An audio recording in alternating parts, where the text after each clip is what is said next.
1편입니다.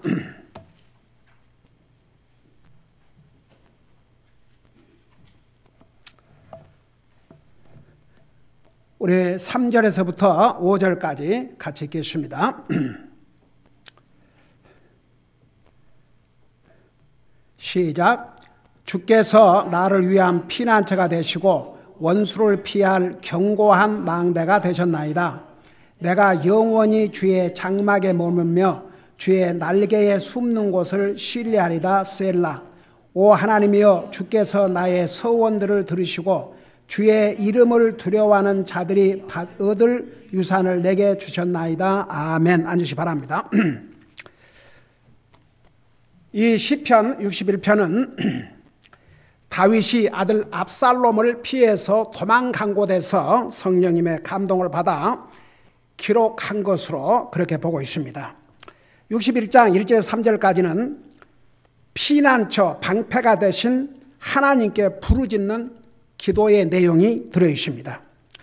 여러분, 지난번 우리 61편 시작하면서도 얘기했지만 이 사람은 믿는 사람들을 포함해서 안 믿는 사람들은 당연히 그렇죠. 믿는 사람들도 무슨 어려움이 있으면 누가 나를 도울 수 있을까? 누구한테 가서 도움을 구할까? 그걸 사람을 먼저 생각해요. 근데 하나님의 사람들은 항상 하나님을 먼저 찾아야 됩니다. 그러면 이제 하나님께서 사람을 도구로 사용하시기 때문에 하나님께 도움을 구하면 하나님께서 사람들을 통해서 도와주셔요. 그게 하나님의 방법입니다. 근데 사람 먼저 찾으면 벌써 주님의 자녀는 쉽게 말하면 주님을 무시하는 것이 됩니다. 여러분, 우리는 진짜 구원받은 하나님의 자녀로서 절대 그런 모습으로 살면 안 됩니다.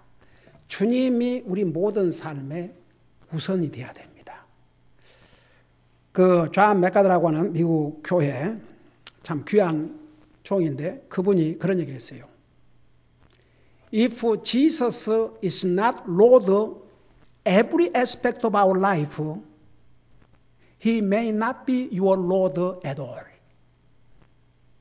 만일 주님이 우리 삶 모든 것에 주님이 아니고 우선순위가 아니면 아직도 주님은 내 삶의 주가 아니시라는 거. 그거 진짜 파워풀한 얘기예요. 그 교회도 얼마나 영적인 훈련을 강하게 하는지 몰라요. 그러니까 여러분 보세요. 우리는 이런 걸 다 배우고 있지 않습니까? 근데 배우고도 안 하는 것은 그 진짜 하나님 말씀을 무시하는 거. 결국 하나님을 무시하는 것이 됩니다. 그래서 우리가 이런 얘기를 들을 수 있는 기회를 주셨다는 주님의 은혜에 감사드려야 됩니다. 그리고 말씀을 믿음으로 받고 순종하는 자세. 그게 진짜 구원받은 하나님의 자녀가 가져야 될 바른 자세입니다. 그러니까 다윗은 하나님 먼저 찾았어요. 그리고 이제 그 2절에서 내 마음이 짓누를 때, 그러니까 어찌할 줄 모를 때. 여러분, 우리는 사람이고 하나님은 능치 못할 것이 없으신 하나님이세요. 그러니까 우리가 어찌할 줄 모를 때 가장 정말 쉽게 도움 받을 곳이 하나님이에요. 아마 사람한테 도움 받으려면 가서 또 어떻게 얘기를 할까, 또 사정해야 되고, 시간을 정해야 되고, 만나야 되고, 대접도 해야 되고, 골치 아픈 게 많죠. 근데 하나님 앞에서는 간단합니다. 하나님, 내가 지금 어찌할 줄 모르는 상황이 있습니다. 주님이 도와주시지 않냐면 저는 갈 데가 없습니다. 주님 도와주세요. 그래서 저는 지금 이 교회당 문제도 날마다 하나님 앞에 하나님께서 분명한 것을 제게 보여주십시오. 계속 강구하고 있습니다. 그게 분명해지면 이제 그 다음에는 액션을, 행동으로 순종을 해야 됩니다. 그러니까 보세요. 마음이 짓누릴 때, 어찌할 줄 모를 때 하나님을 찾았어요. 그리고 이제 3절에서 주께서 나를 위한 피난처가 되시고 원수를 피할 견고한 망대가 되셨나이다. 그러니까 다윗은 자기가 공경에 처했을 때에 어디에 가서 도움을 받아야 될 것을 분명히 알았습니다. 그러니까 그 입을 통해서 주께서 나를 위한 피난처가 되시고 원수를 피할 견고한 망대가 되셨나이다. 여러분 보세요. 이 믿음이 대단한 믿음이에요. 그러니까 성령님께서 그런 믿음을 가지고 있는 다윗이기 때문에 이렇게 글을 쓰게 하신 거예요. 아직은 보세요. 지금 도망쳐서 아들을 피해서 도망가 있는 상태예요. 언제 어떤 일이 일어날지는 몰라요. 만일 여기에 이럴 수도 있잖아요. 주께서 나를 위한 피난처가 되시고 원수를 피할 견고한 망대가 되어주셨으면 좋겠습니다가 아니고 되셨나이다 그랬어요. 아직도 다윗은 아들 압살롬을 피해서 도망가 있습니다. 언제 어떤 일로 죽임을 당할지 모릅니다. 어떻게 왕국을 빼앗길지 모릅니다. 그런데 이미 다윗은 주님은 나의 피난처가 되시고 원수를 피할 견고한 망대가 되셨습니다 그랬어요. 그게 믿음이에요. 여러분, 그래서 구원도 하늘나라 가봐야 알지. 그 사람 구원 못 받은 사람이에요. 죽어봐야 알지. 구원 못 받은 사람이에요. 구원 받은 사람은 100% 알게 돼 있어요. 그 다음에 이제 4절부터 7절까지는 하나님에 대한 확고한 신뢰, 믿음에 대해서 기록을 하고 있습니다. 여러분, 우리의 믿음을 항상 익점을 했습니다. 나는 진짜 100% 하나님을 의지하고 믿고 사는가? 정말 주님은 나의 모든 면에서 주가 되시는가? 과연 주님이 내 삶의 첫째요 우선순위인가? 그걸 항상 여러분 그 고린도후서에서 그랬잖아요. 내 믿음을 익점하고 살아라. 고린도후서 마지막 장인가 그런 말씀이 있어요. 여러분 매일 삶 속에서 우리의 믿음을 익제민, 조사를 하고 살아야 됩니다. 내 믿음은 견고한가? 정말 나는 100% 하나님을 의지하고 사는가? 우리 마음속에 그런 분명한 확신이 없으면요, 절대 강한 믿음이 될 수 없습니다. 여러분, 믿음은요, 세상을 이기는 파워를 가지고 있다고 했습니다. 믿음은 영원한 지옥으로부터 영원한 하늘나라로 옮기는 그런 파워를 갖고 있습니다. 믿음은 어마어마한 파워를 갖고 있습니다. 여러분, 지금 우크라이나에 이렇게 전쟁이 일어나고 있음에도 불구하고 많은 또 간증들이 일어나고 있더라고요. 많은 영혼들이 주님을 영접하고 구원받고 하나님의 도움을 간구하고 결국 그 전쟁을 통해서도 하나님께서 영광을 받으실 그런 일들이 일어날 것을 기대하고, 와, 그 크리스찬들이 모여서 하나님 앞에 예배드리고 기도하는 모습을 이 크리스찬 CBN 방송을 통해서 거기에 기자하고 찍어서 보도를 한 걸 보았는데 너무나 감동스러워요. 그래서 제가 그걸 세이브 해놨어요. 그래서 우리 아이들에게 오늘 예배 끝나고 집에 가서 너희들 우리 같이 와치하자 그러세요. 이 믿음이라는 건요, 이게 너무 모든 것이 그냥 편안해도 이 믿음이 약해지고 또 극도로 어려워도 믿음이 약해져요. 근데요, 정말 믿음으로 사는 사람들은 doesn't matter. 뭐 잘 때든지 평안하든지 어려움이 있든지 그거 상관이, 여러분 믿음이라는 것은 기분과 환경의 지배를 받지 않아야 그게 진짜 믿음입니다. 그러니까 여러분 믿음을 이렇게 확인해 보세요. 내 믿음은 어떤 상황에서도 변함이 없는가? 많은 사람들은 기분, 그 기분이 뭐이라고? 자기 기분 상하면 싫은 거야 아무것도. 뭐 주님이고 뭐고 아무것도. 이건 자기 감정이 자기가 섬기는 하나님이에요.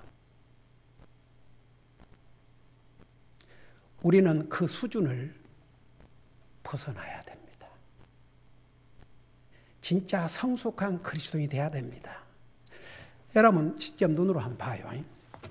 세상에는 감정에 휘둘리는 그런 그리스도인들도 있어요. 그냥 그저 기분.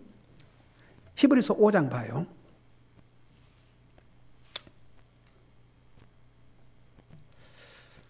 옛날에 이거 다 배웠지만 그 배운 지가 오래돼서 그걸 지금까지 기억하고 있겠습니까? 물론 기억하고 있는 분들도 있을 줄 믿습니다. 그렇지만 여러분 히브리서 5장 13절부터 봐요. 젖을 사용하는 자마다 갓난아임으로 의의 말씀에 능숙하지 못하느니라. 여러분 오늘날 많은 교회가 그냥 아무라도 들을 수 있는 얘기, 사람 웃겨주는 얘기, 뭔 격려인지 모르겠지만 사람 마음을 이렇게 격려해 주는 얘기. 물론 하나님 말씀을 통해서 책만만 있는 게 아니에요. 저는 이 하나님의 말씀을 통해서 얼마나 용기를 얻고 힘을 얻고 격려를 받고 기쁨을 얻는지 몰라요. 이 하나님의 말씀은 모든 것에 소스입니다. 근데 보세요. 저지를 사용한다는 것은 쉽게 말하면 아주 기초적인 거. 그것만 맨날 자마다 갓난아임으로 의의 말들에 능숙하지 못하다. 주여, 의의 말씀에 능숙하지 못하다 그 말은 하나님의 깊이 있는 진리의 교리를 전하면 그게 익숙하지 않아갖고 못 들어요. 제가 얘기했잖아요. 제가 전하는 메시지는 아무라도 듣는 메시지가 아니라고. 저는 우리 교회 성도들 가운데 단 한 사람도 아직도 제 메시지를 이해하지 못한 사람이 없기를 진실로 바랍니다.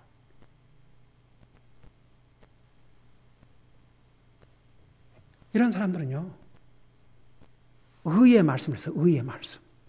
이 깊이 있는 진리의 말씀에 능숙하지 않아갖고 우선 알아듣지도 못하고 저게 뭔 말인가 그러고 있어요. 하나도 재미없고. 재미가 없어요. 어디 성경에 이 말씀은 재미있단 말 여러분 성경에 찾아봐요.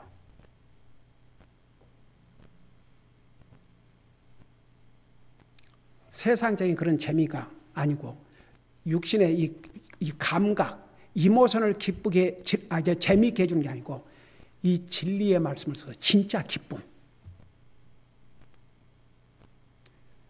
나는 우리 버클리 그 조카가 I'm enjoying reading the Bible. 나는 성경을 읽는 게 나의 기쁨이다. 그냥 경지에 올라 있어요. 30년 전에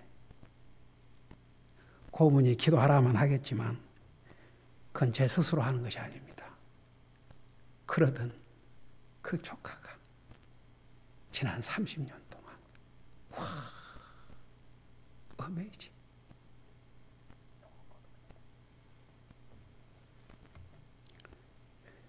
진짜 근다고 내 조카가 목사도 아니에요.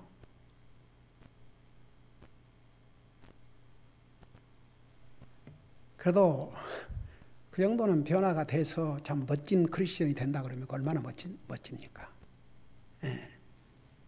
보세요. 나는 우리 성도들을 퍼스트 클래스 크리스천, 1등 크리스천으로 저는 훈련해서 주님 앞에 서게 하고 싶어요. 그러니까 전하는 거예요. 가르치고 또 가르치고. 만일 내가 전할 것을 전하지 않다면 나는 하나님 앞에 불충스러운 종이 되는 거예요. 나는 그런 종으로 주님 앞에 서고 싶지 않아요. 보세요. 그러나 14절 단단한 음식, 이게 뭐죠? 단단한 음식이 성경의 교리, 깊은 진리의 말씀이에요. 여러분 구원은 시작일 뿐이에요. 마치 어린아이가 태어난 것이에요. 태어났으면 그때부터 이제 중요해요. 애를 10살이 됐는데도 우유만 먹여봐요. 그거 어떻게 되겠는지. 에? 20살이 돼도 우유만 먹여봐요. 구원받은 지가 몇 년이 됐는데도 아직도 이 밀크나 우유나 먹을 정도면 영적으로 기형아가 된 거예요. 영적으로 기형아가 되면요, 그 고치기가 참 어렵습니다. 안 바꿔줘요. 그건 진짜 슬픈 일이죠. 여러분, 구원받은 하나님의 자녀는 내가 뭘 고쳐야 될 거 알아요. 그걸 모른다 그러면 그건 굉장히 의심스럽고 두려운 일이에요. 진짜 구원받은 하나님의 자녀는 자기가 고쳐야 될 게 뭔지 안다니까요. 알면서도 고칠 마음이 없다. 그건 정말 당장 버려야 될 아주 악한 고집이에요. 그런 고집은 우리의 삶에 100% 도움이 안 됩니다. 그건 정말 버려야 됩니다. 뭐 늦출 필요도 없습니다. 당장 버려야 됩니다. 그래서 보세요.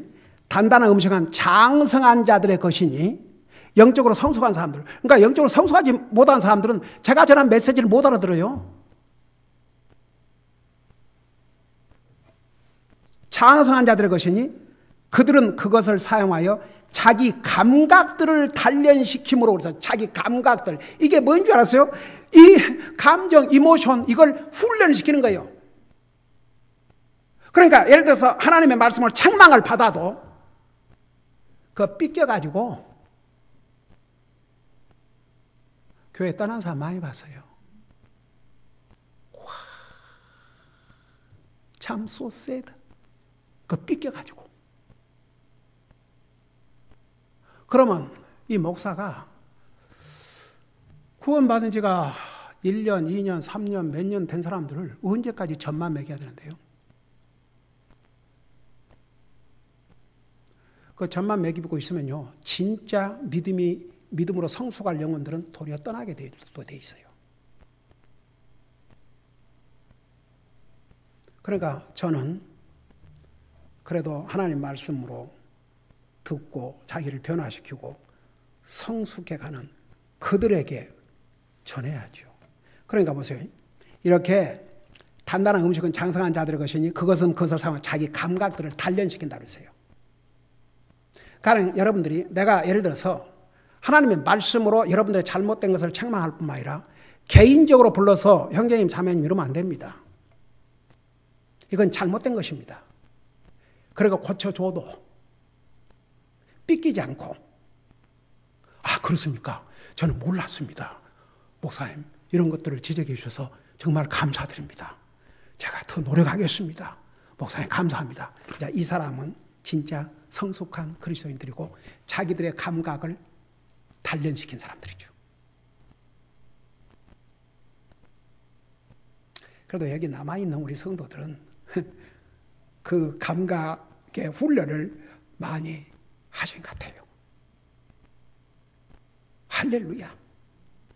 그래서 저는 우리 교회 성도를 자랑스럽게 생각하고, 우리 교회 성도 한 사람을 다른 교회 300명보다 나는 못장이 생각한다는 얘기가 다 그래서 그래요.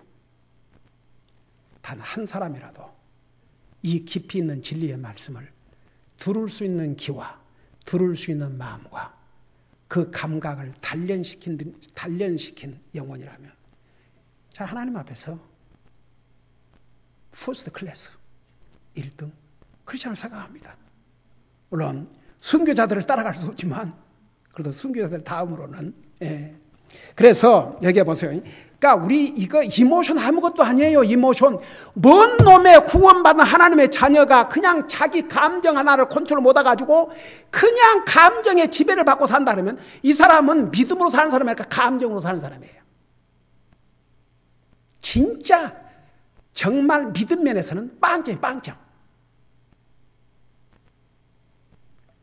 여러분, 이게 제가 만들어낸 말씀이 아닙니다. 하나님 말씀이에요. 이 교회에서 전하는 이런 깊이 있는 말씀을 가지고 자기 감정을, 이모션을 훈련시키지 못한다 그러면, 아이고 주여, 이제 평생 영적인 나이, 영적인 기형아로 살다가 가야죠. 그래서 여러분 보세요. 나는 이 시편을 읽을 때마다 그리고 말씀을 준비할 때마다 하나님께서 대부분의 시편을 다윗을 통해서 기록했는데 정말 다윗은 그런 면에서 참 어메이징했어요. 참 놀라운 분이에요. 똑같은 사람인데 그러고 우리하고 다른 거 하나도 없어요. 똑같은 사람이에요. 다윗 똑같은 사람이라고요. 근데 그의 믿음을 보면 그 믿음이 그를 다른 사람과 다르게 만든 거죠. 여러분 감정으로 말하면 주여 아이고 다윗이 이럴 때 어떤 심정이겠습니까? 주님 앞에 주님 그래 하나님 말씀 기록하는 것도 중요하지만 내가 지금 아들한테 이렇게 아들이 반란을 일으켜가지고 지금 도망가는 이 처지에 언제 죽을지도 모르는데 하나님께서 이것도 막아주시지 않고 나로 하여금 이렇게 먼 곳과 예루살렘에서 도망치도록 놔두셨는데 제가 지금 그 무슨 하나님 말씀 받아서 기록할 때입니까? 그럴 수도 있어요. 근데 그는 그런 감정 다 초월했어요. 한번 여러분이 여러분의 감각 그러니까 여러분 정말 목사가 하나님의 말씀으로 책망할 뿐만 아니라 개인적으로 잘못된 것을 지적해줘도 기쁨으로 받고 감사함으로 받을 수 있는 인격으로 성숙했는지 나는 그 상황이 되면 어떡할 것인가? 아니 뭐 목사님이 그런 거 가지고 나한테 기분 나쁘게 말이야. 그러고 삐낄 것인지 한번 여러분들 물어봐요. 그 반대라면 여러분은 굉장히 성숙한 그리스도인이에요. 그러니까 여러분을 보세요. 여러분의 믿음을 이런 말씀을 공부하면서 그러면 이제 답이 나오죠. 여러분이 어느 정도 성숙한 그리스도인지 아닌지. 그러니까 이제 내가 겉으로 볼 때는 그래도 여기 남아있는 우리 성도들은 내가 볼 때 그런 면을 많이 단련시켜가지고 아주 상당히 성숙한 그런 그리스도의 모습이 된 것 같아요.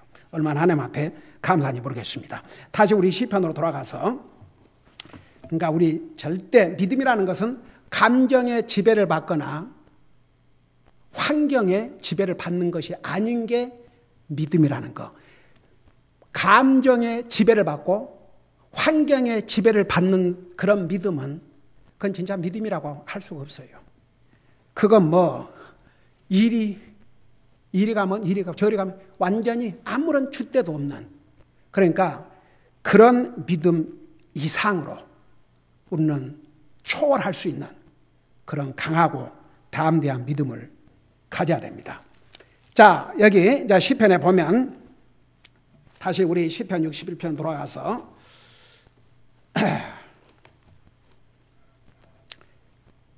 4절에 보니까 4절부터 7절까지 하나님에 대한 확고한 신뢰와 믿음을 여기서 말씀하고 있는데 4절에 보니까 4절에 내가 영원히 주의 장막에 머물며 주의 날개에 숨는 곳을 신뢰하리이다. 셀라. 자, 셀라란 뜻이 뭐라 그랬어요?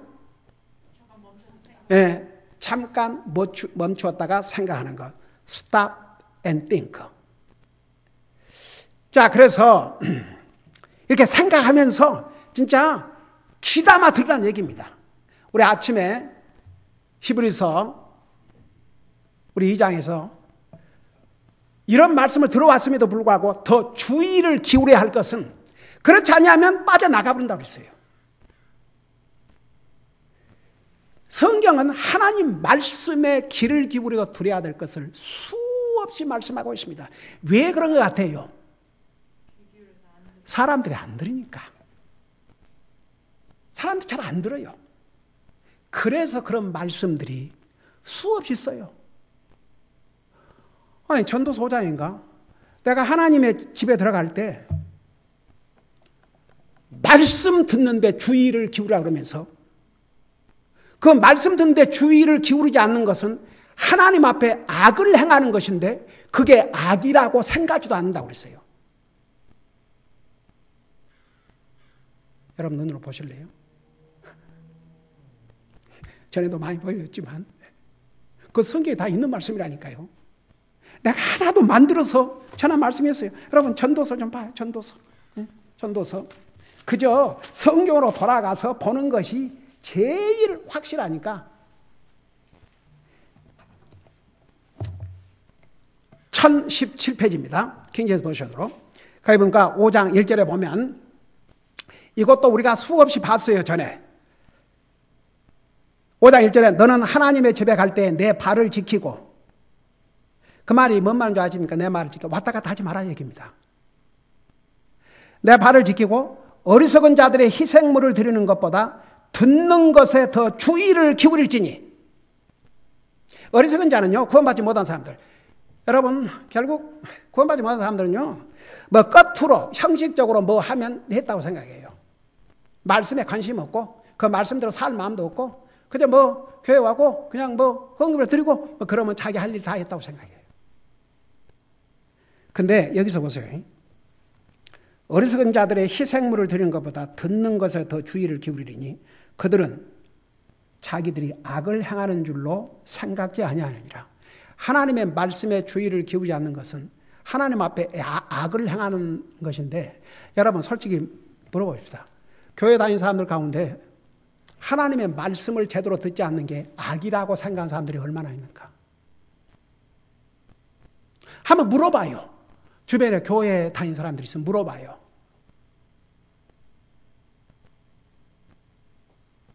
내 생각에 열이면 열이 모를 겁니다. 그러나 우리는 알아야 돼요. 우리는. 하나님의 말씀에 주의를, 여러분 그 주의를 기울인다는 얘기가 뭔지 아십니까? 온갖 어텐션, 온갖 그 관심을 다 쏟아서 들으라는 얘기입니다. 그러 안 하면 하나님 앞에 악을 행하는 것이라고 그랬어요. 자, 다시 시편 돌아가서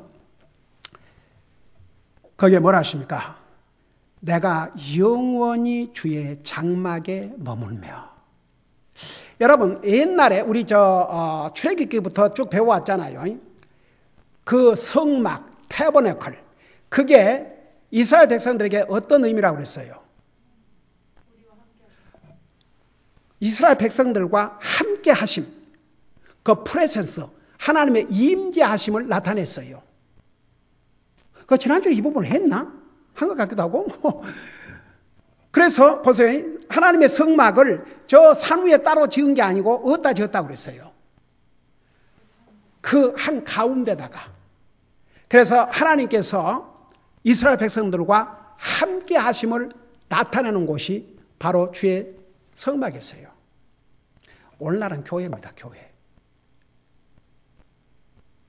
여러분 마태복음 18장인가 그랬죠? 내 이름으로 두세 사람이 함께 모여, 교회를 가리켜 교회. 남과 함께 하리라고 그랬어요. 함께 하신다고 그랬어요. 이곳에 주님이 임재하고 계신 거 믿는 사람 다 하지. 주님이 이곳에 와 계셔요. 아무리 우리 육신의 눈으로 주님을 볼 수 없다고 주님이 이 가운데 와 계시는데 어떻게 그 주님을 헛되이 경배합니까? 어떻게 다른 데다 관심을 갖습니까? 온갖 주의를 다 기울여야죠. 우리 눈으로 주님이 안 보일 뿐이지 주님이 여기 와 계셔죠. 우리와 함께 계셔요. 그 주님을 우리가 소홀히 경배하면 안 되겠죠. 그래서 참 다윗은 나는 주의 장막에 영원히 머물겠다고 그랬어요. 그러니까 하나님의 임재하심을 잠시도 떠나지 않겠다는 얘기입니다. 하나님은 하나님의 백성들을 떠나지 않습니다. 문제는 사람입니다. 우리 인생이에요. 다윗은 내가 결코 주님이 임재하시는 주의 성막을 떠나지 않겠습니다. 이것은 주님과 함께 하심을 저는 순간이라도 잠시라도 외면하지 않겠습니다. 주님이 나와 함께 하심, 내가 주님과 함께 하신 이것을 영원토록. 여러분 결국 다윗은 하늘나라 가서 지금도 주님과 함께 하고 있습니다. 여러분 우리에게 교회가 이런 의미가 되어야 됩니다. 교회가 얼마나 중요한 줄 아십니까? 우리에게. 이 땅에 사는 날 동안 우리 영적인 집입니다. 집. 여기서 하나님의 말씀으로 공급받고 하나님을 섬길 수 있는, 하나님을 공개적으로 예배하고 섬길 수 있는 그런 기회를 부여해 주고, 이 교회를 통해서 주님께서 주신 지상 대명령을 수행해 나가는 곳이 바로 교회입니다. 만일에 여러분들이 나는 주님이 임재하시고 주님의 몸이신 교회를 결코 외면하지 않겠습니다. 교회 모임이 있다면 나는 단 한 모임도 빠지 않고 참여함으로써 주님이 임재하신 그 순간을 잠시라도 놓치지 않겠습니다. 만일 우리가 다 그런 생각을 가지고 산다 그러면 이 다윗이 하나님 앞에 내가 영원히 주의 장막에 머물며 그것과 다를 거 하나도 없어요. 얼마든지 우리 그렇게 할 수 있습니다. 그 다음에 이제 그 다음에 요거 서론적으로 하고 마칠게요. 주의 날개에 숨는 곳을 신뢰하리다. 여러분, 우리 예수님께서 이 땅에 오셔서 이제 십자가에 돌아가시기 전에 그 예루살렘에서 그 이스라엘 여자들이 특별히 울면서 따라오니까 나를 위해서 울지 말고 너와 내 자녀들을 위해서 울라고 했지 않습니까? 그러면서 예수님이 이런 말씀하셨어요. 내가 너희를 내 날개 아래 몸같이 모으려고 얼마나 했느냐. 암탉이 병아리를 자기 날개 아래 모은 것처럼 내가 그렇게 너희를 안으려고 했지만 너가 그걸 피해갔다. 한탄하신 말씀하셨어요. 이들의 이런 모습과 다윗의 모습을 봐요. 다윗은 와, 주의 날개에 숨는 곳을 신뢰하리다 그랬어요. 얼마나 귀한 믿음인 줄 아십니까? 그러니까 왜 이런 것을 기록해서 우리에게 주셨냐면 본을 받으라고, 교훈으로 삼고, 그리고 우리 삶에 적용하도록. 여러분 보세요. 구약 시대 때는 주님이 임재하신 곳, 주님을 경배하는 곳이 성막이었다면 지금은 우리가 하나님 앞에 헌물을 드리고, 영적인 헌물을 드리고, 우리 자신을 살아있는 희생물로 드리고 주님이 임재하시고 주님의 몸이신 교회입니다. 그 정도로 교회가 우리 그리스도인에게는 이 땅에 사는 날 동안 절대적으로 중요합니다. 기도하십시다. 사랑의 아버지 하나님, 우리도 다윗의 이런 귀한 믿음을 본받게 하여 주시옵소서. 그도 우리와 같은 똑같은 사람이었음에도 불구하고 그의 이런 하나님을 먼저 찾고 하나님만이 자기의 피난처고 하나님만이 자기가 의지할 뿐인 것을 분명히 알고 확고한 믿음을 가지고 살았습니다. 우리도 이런 믿음 가지고 살 수 있도록 도와주시옵소서. 감사합니다. 사랑합니다. 예수님 이름으로 감사 기도드리옵나이다. 아멘.